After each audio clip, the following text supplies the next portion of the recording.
Now, unless you've been living under a rock for the last couple of years, you will be well aware that a big transition is rippling its way across the world. My name is Nicki Shields. I'm an automotive journalist. Some say I'm a bit of an EV geek. But why am I here talking to you? Well, my hint at the beginning was referring to our move towards carbon neutrality and a renewable future. We're also witnessing a dramatic change in our energy landscape. And while the switch from fossil fuels to new sources of energy like wind and solar is absolutely critical, it isn't a simple one. Solutions that can help make this transition as smooth and as straightforward as possible are obviously going to be really valuable.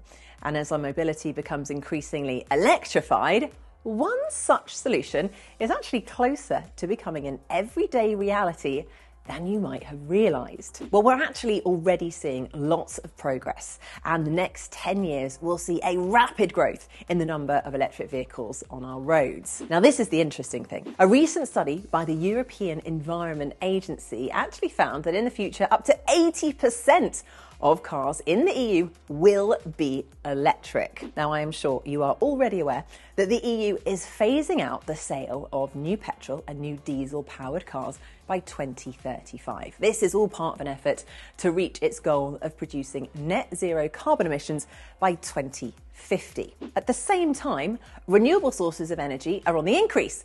In 2021, renewables generated around 37% of our electricity here in Europe. And that figure, fortunately, is expected to grow to 69% by 2030. It's starting to sound good, but while the transition to renewable energy continues, a number of challenges still need to be considered and overcome. These include a higher demand for electricity at peak times. What do I mean by that? Well, let's take this as an example.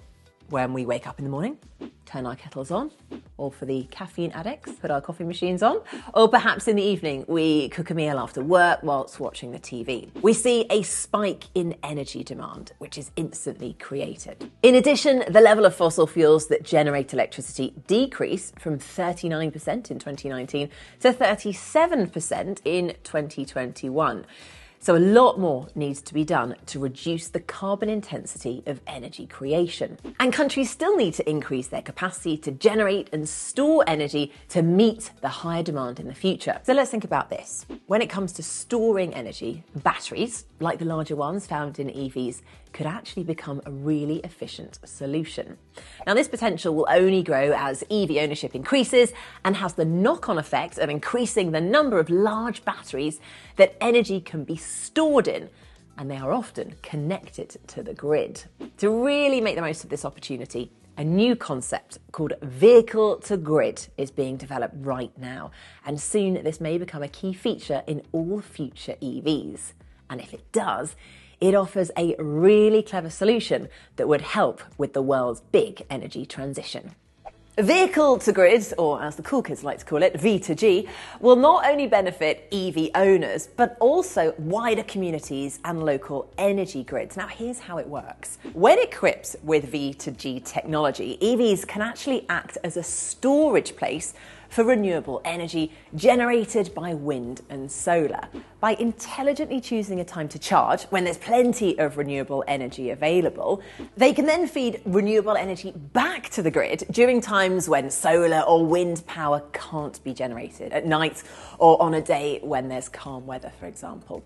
Also, during peak times when large amounts of energy are being consumed, V2G technology will allow EVs to supply electricity back to the grid as and when needed, and that will help even out the demand. As the infrastructure to support vehicle-to-grid technology is further developed and used to manage the supply of energy, the greater the potential benefit for our communities. For example, when wind turbines or solar panels produce more electricity than the grid actually requires, V2G-enabled EVs can be used to store that excess electricity. Meanwhile, as well as making renewable energy available around the clock, EV owners could even earn money through their vehicle's battery on the electricity market. Yeah, I thought that would get your attention. When you think about it, for much of the day, EVs remain parked and stationary. And actually, most daily journeys usually only require around 1/10 of the car's battery capacity when it's actually being driven. After charging their vehicles at a lower cost during off-peak hours, EV owners could then sell the unused energy in their batteries during the peak times when electricity is in demand and its price is higher. This way, EV batteries can be used as a source of flexible and low-carbon energy to support the stability of your local grid, as well as giving EV owners the opportunity to contribute to the stabilisation of their local grid. V2G technology will also contribute to the reliable provision of renewable energy. On top of all of this, a number of projects have demonstrated how V2G technology can provide additional benefits, including boosting the democratisation of the grid, i.e. making it more accessible, supporting new entrants to the energy market, and empowering communities so we can all benefit from zero carbon energy sources. As V2G technology expands, all our electric vehicles combined could serve as a power plant spread throughout the community. Think about this. One EV can store enough electricity to supply up to 5 households for 24 hours.